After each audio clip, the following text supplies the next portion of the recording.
f of x is equal to 2x times the principal square root of 5 minus 4.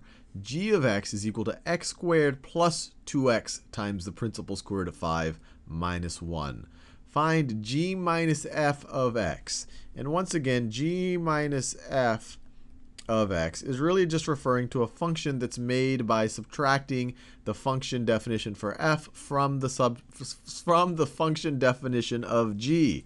So this is going to be the same thing as g of x minus f of x. And then we can use the function definitions to substitute back here to figure out what g minus f of x actually is.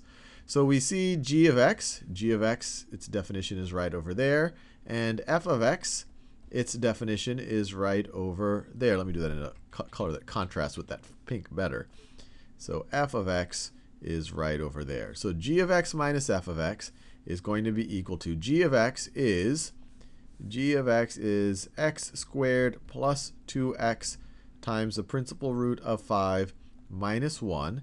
And then from that, and I can even put parentheses around it, from that we are going to subtract. Let me do the subtraction in that yellow color. From that we are going to subtract f of x. And f of x is given right up here, is 2x times the principal square root of 5 minus 4.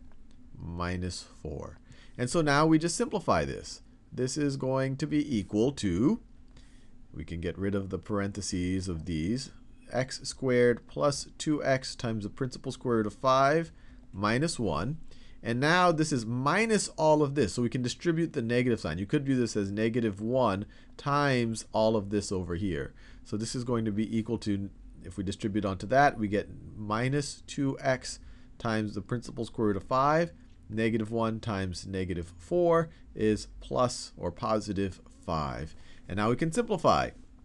We have one second degree term right over there. So I'll just write it down, x squared. We have two terms that deal with x times the square root of 5. We have this one right over here, 2x times the square root of 5. And then over here, we have minus 2x times the square root of 5.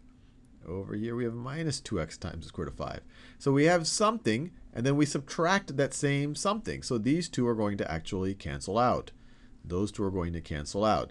2 of x times the square root of negative 5 minus 2 times x times the square root of 5, 2x times the square root of 5 minus 2x times the square root of 5. That obviously cancels out. And then we're left with our constant terms. You have negative 1 plus 5. Add them together. You get plus 4. And we're done. G minus f of x is equal to x squared plus 4, which is the difference of these two function definitions. It's g of x minus f of x.